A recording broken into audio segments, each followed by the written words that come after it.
This patient story presentation has been produced by the Speech and Language Therapy team to highlight how we have been developing our services across Clatterbridge, Luft and some community settings to improve patient care. Over many years, patients with head and neck cancer have been consistently telling us that their care is disjointed. Many of our patients have surgery at Aintree Hospital, oncology follow-up at Clatterbridge and then local community follow-up. As these services are delivered by different speech therapy teams due to historical commissioning, patients have experienced delays in handovers and inequities in care across the Cheshire and Mersey footprint. Patients were telling us that they were tired of telling their story again and again to the same clinicians of the same profession. Patients were also telling us that communication between the specialist centres and the local communities was poor, and this affected their clinical care and their psychological health and well-being. Speech and language therapy teams have therefore developed an integrated model across Cheshire and Mersey to join the services up. This presentation gives us an opportunity to hear from patients what is going well and what further work is needed. So the Speech and Language Therapy team within Liverpool Head and Neck Centre were commissioned by these funders to implement and evaluate a project which aimed to streamline care for patients with head and neck cancer and to explore the development of an integrated care system. It's a flagship ICS project for both Liverpool Head and Neck Centre and the local ICS. In this presentation, we describe both the challenges faced and the positive impact of the changes made so far. In Cheshire and Merseyside, we have a significantly higher than average incidence of head and neck cancer, and historically provision of head and neck services was fragmented. Recent centralisation of services resulted in a more streamlined diagnostic and immediate treatment service, but indirectly deprioritised the emphasis of care after completion of treatment, resulting in various lengths of time for speech and language therapy appointments, depending on where people lived. More about the background can be found in our paper here. So, the method. The Cheshire and Mersey Speech and Language Therapy Network model aimed for simplicity. The patient should be seen when needed, in the right place and by the right speech and language therapist to fulfil their needs. The team's ideas aligned perfectly to those of the ICS, and the lessons learned from this project will have significant implications for future nationwide implementation of integrated care models, and we're getting those lessons learned already. Investment and skill mix was required to make this happen. So we did recruit to the additional posts, and collaboration between the organisations has been absolutely excellent. Everybody recognises that the ICS model is the perfect solution for patients. However, with regards to lessons learned, whilst there's been much goodwill, individual policies and procedures of the different trusts in which our network staff are employed have been a significant barrier, especially with regards to human resources policies and finance policies. So true integration of services requires more than goodwill. It requires grit, stamina and a conviction to the team's belief in improving services for patients. So results so far. Patients are engaged. We have been co-creating this system with patients, and we're currently working on a project to digitally curate their experiences of this new system. But with regards to measurable impact, it's been incredible. So a couple of examples here. So the decision to remove a gastrostomy tube previously took maybe 6 weeks. Our speediest decision so far has been 6 minutes. Of course, they're not all 6 minutes, but that's a real improvement. Again, follow-up has improved from maybe 12 weeks down to 10 days. And a key thing for patients is that they can now have next day review by clinical specialists. And also a community dietitian who works as part of our team provided the following quote. And the main thing of this is, we are greater than the sum of our parts. This is a truly patient-focused service. And this is the team that made it all happen. That was a whistle-stop tour of the project. We'll now share the experience of 2 patients which illustrate the importance of this project. We share successes and some challenges. Firstly, we'll hear from Don, who shares a little of his story. His timeline is indicated on this slide, and Don has experienced our new integrated care service.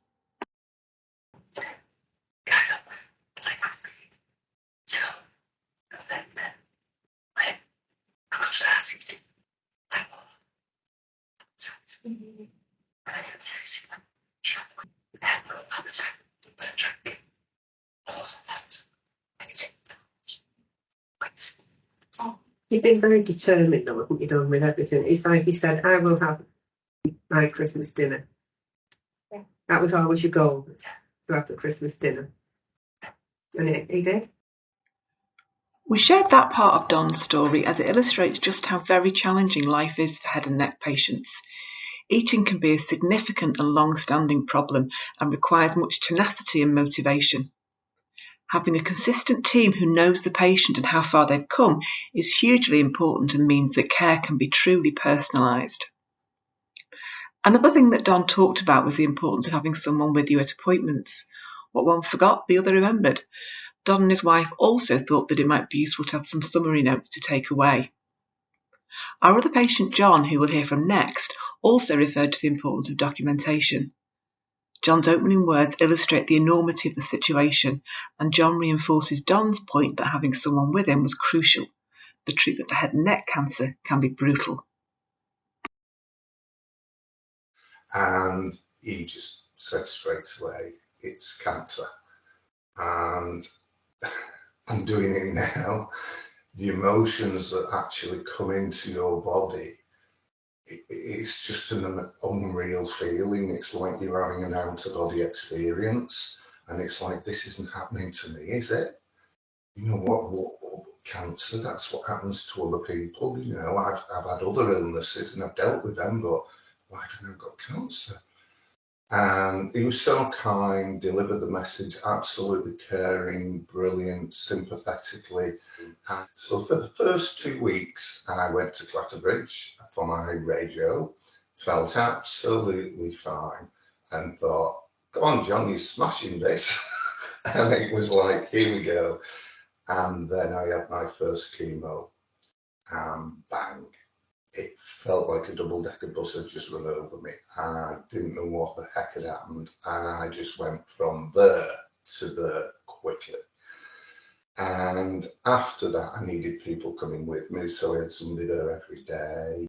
So after that first 2 weeks and the chemo, my health just went woof, and I got epiglottitis. I've had problems with I've had absolutely endless issues health-wise. Now that is nobody's fault at all. I'm just a patient who I feel has been the unfortunate one who's caught all these things while he's been going through treatment. But I do think as a learning curve, some doctors need to realise that not all patients are the same as well. We're not just a name, which is one thing I do have a problem with. We're not just a number and a diagnosis. I'm John. I have a life. And right at the beginning, I've even thought whether I write a leaflet, like the ones you've sent me, which I love. And I thought, if I write a leaflet that tells the patients what's available, because there's so much available, there really is. There's some fantastic things, but nobody puts it all together for you. When you're going through your treatment right at the beginning, as I said when I started, and there was a reason I told you that, you're in a fog. You're literally in a fog, and you do get lots of information, lots of booklets, and you come out like that. And all that happens is you're so ill. For me, they just went in the back bedroom because trying to read something at that stage was just, it's getting this letter which asks for my feedback on the forms that you're producing. I've never got that from anywhere else. I've never been asked to look at what forms you're producing for patients, because these are quite important. These are very, very important documents. They may just be a piece of paper, but they are huge in what you do. I've been asked and had the privilege to look at these and tell you what I think of them. Nobody else has asked me that. What John was talking about here was our project to engage patients in the development of new leaflets. He was clearly pleased to be involved. We recognise that communication is key, and in this next clip, Don reflects on the seamless communication that is experienced between the head and neck teams.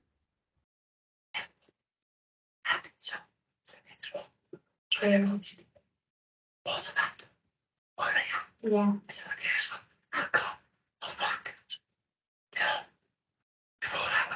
Did you feel like you had to repeat your experience to each professional, each team? Not really, no. Yeah. Mm-hmm. Yeah. Mm-hmm. Yeah. Yeah. Mm. Yeah. Mm. How are you doing? I said, well, actually, Helen, I'm making steps, but I look like a bullfrog. And she said, what do you mean? I said, I've got this big bulge in that, like a bullfrog. And she went, that sounds like lymphedema to me, John. And I said, oh, all right, what's that? So she told me, and I said, leave it with me. I know somebody at Holton, which is near to where I live. She's a lymphedema nurse. I'll tell her about you, and I think she'll get, and she'll get in touch with you. Within about an hour, the lymphedema nurse rang me, and I had an appointment the day after, and I'm going, what? Where did that come from? It's that. It's like, if Helen, I could have said to Helen, I look like a bullfrog, and she'd have gone, oh, okay, but how's she swallowing and all this? And never even touched on the lymphedema, but she picked up on it like that. Knew somebody and put me in touch with them. And within a day, I was having my first massage. And now, every day, the girl told me, this is the machine I recommend, 30 minutes in the morning, blah, blah, blah. And I do that every day myself now. I don't know how you bottle it or how you get it, because I think I don't know. An example for you is my last meeting with the SALT team in Howling. The other thing I was struggling with is fatigue, which we all do. And I wanted to start doing a little bit of moving and exercise. And I spoke to a nurse at the GP's, and she said, "Oh, why don't you let us refer you to this guy who works for the council who does cancer patients and helps them do exercise, and it's run at the gym." And I went, "Oh, I didn't know." Anyway, I joined up, and I just mentioned it. I don't know if you remember, Poppy, at the last meeting, and Howling straight away went, "Where was that, John? Who was that? Who run it?" And she's jotting it all down. Mm-hmm. And that's someone who really does care about what they do. So she then knew when she meets another patient, she's going to be able to tell them that there's this service in this area. And what I'm trying to say is that joining the dots is very complex, and joining the dots is very important, and knowing what's going on. And I think the SALT team are able to point you in all these directions in other services. It's all been really smooth.